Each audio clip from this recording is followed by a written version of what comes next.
Ya, kembali lagi dengan saya Muhammad Naufal Barudin. Di sini kita akan membahas tentang cybercrime. Apa itu cybercrime? Cybercrime adalah semua bentuk akses ilegal terhadap suatu transmisi data. Itu artinya semua bentuk kegiatan yang tidak sah dalam suatu sistem komputer, termasuk dalam suatu tindakan kejahatan.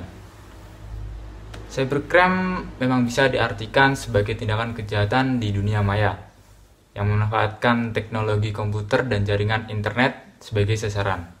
Seperti apa yang telah kita sebutkan, contoh kegiatan cybercrime adalah carding, hacking, dan sebagainya. Ya, kita akan membahas lebih detail apa itu carding. Carding adalah berbelanja menggunakan nomor dan identitas kartu kredit orang lain yang diperoleh secara ilegal, biasanya dengan mencuri data di internet. Sebutan dari pelakunya adalah carder. Kejahatan carding mempunyai dua ruang lingkup, nasional dan transnasional. Secara nasional adalah pelaku carding melakukannya dalam lingkup satu negara. Transnasional adalah pelaku carding melakukannya melewati batas negara. Berdasarkan karakteristik perbedaan tersebut, untuk penegakan hukumnya tidak bisa dilakukan secara tradisional. Sebaiknya dilakukan dengan menggunakan hukum tersendiri. Sifat carding secara umum adalah non-violence. Kekacauan yang ditimbulkan tidak terlihat secara langsung, tapi dampak yang ditimbulkan bisa sangat besar. Karena carding merupakan salah satu dari kejahatan cybercrime berdasarkan aktivitasnya. Salah satu contoh kasus dari carding adalah seperti ini.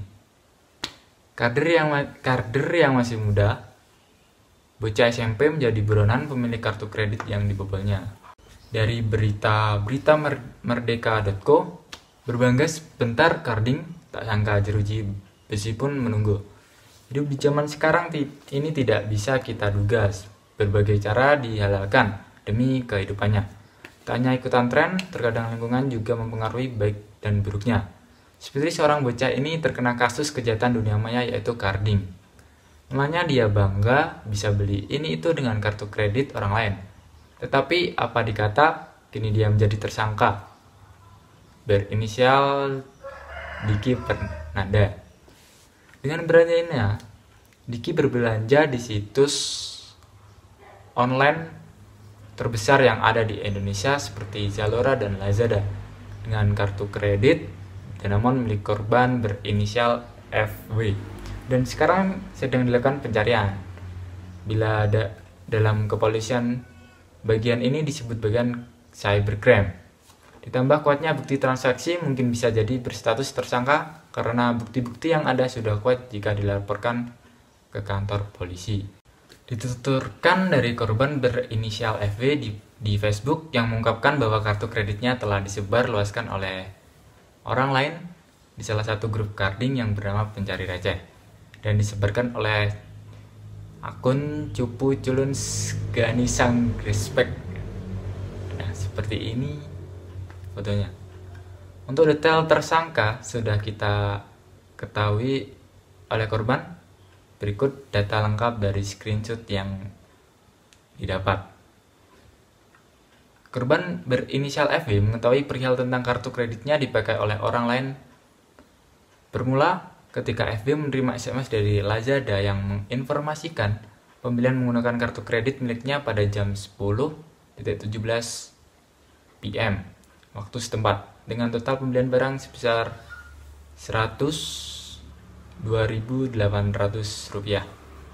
Menurut dari keterangan FW, SMS notifikasi memang dari Lazada, tapi setelah subuh saya menghubungkan ke card center dan ternyata ada 4 transaksi.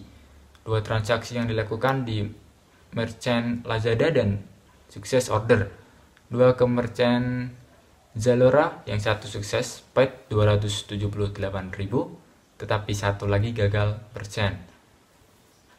Tersangka melakukan transaksi antara pukul 22.03 sampai pukul 22.10 waktu setempat pada tanggal 5 Agustus 2015 yang lalu. Kalau dari pihak Lazada, saya masih menunggu konfirmnya, ujar FW. korban menjebak Diki setelah adanya verifikasi data dari pihak Zalora dengan menanyakan tentang keaslian data korban. Berikut SMS verifikasi yang dilakukan FW untuk mengecek keaslian data yang didapatkan seperti ini.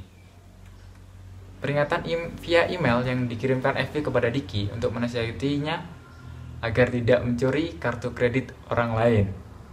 Untuk data tempat Diki bersekolah sudah dikantongi oleh FW dan ternyata Diki ini masih SMP. Berikut adalah tempat Diki bersekolah. Tentang hukuman, tersangka bisa dijerat 15 tahun penjara sesuai dengan pasal UU ITE yang menjerat kasus penyalahgunaan kartu kredit. Dalam UU ITE, kasus carding dapat dijerat dengan menggunakan pasal 31 ayat 1 dan pasal 31 ayat 2 yang membahas tentang hacking. Karena dalam salah satu langkah untuk mendapatkan nomor kartu kredit pelaku, sering melakukan hacking ke situs-situs resmi lembaga penyedia kartu kredit untuk menembus sistem pengamanannya dan mencuri nomor-nomor kartu kredit tersebut. Pasal 31 ayat 1 berisi setiap orang dengan sengaja dan tanpa hak atau melawan hukum melakukan intersepsi atau penyadapan atas informasi elektronika dan atau dokumen elektronik dalam suatu komputer dan atau sistem elektronik secara tertentu milik orang lain. Pasal 31 ayat 2 berisi setiap orang dengan sengaja atau tanpa hak atau melawan hukum melakukan intersepsi atau transmisi elektronik dan atau dokumen elektronik yang tidak bersifat publik dari ke dan di dalam suatu komputer dan atau sistem elektronik tertentu milik orang lain, baik yang tidak menyebabkan perubahan, penghilangan dan atau penghentian informasi elektronik dan atau dokumen elektronik yang ditransmisikan.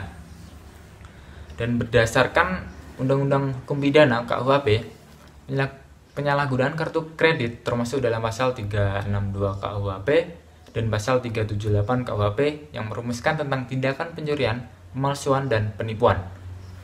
Berikut adalah pasal 362 KUHP.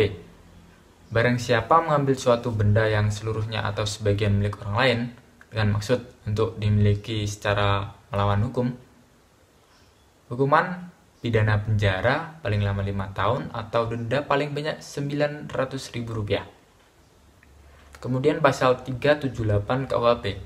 Barang siapa dengan maksud untuk menguntungkan diri sendiri atau orang lain dengan melawan hukum, dengan memakai nama palsu atau martabat palsu, dengan tipu muslihat ataupun dengan rangkaian kebohongan menggerakkan orang lain untuk menyerahkan sesuatu benda kepadanya, atau supaya memberi hutang maupun menghapuskan piutang, hukuman diancam karena penipuan dengan pidana penjara paling lama 4 tahun.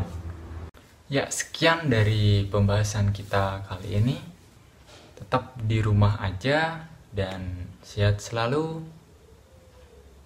Marhaban ya Ramadan. Keep healthy and goodbye.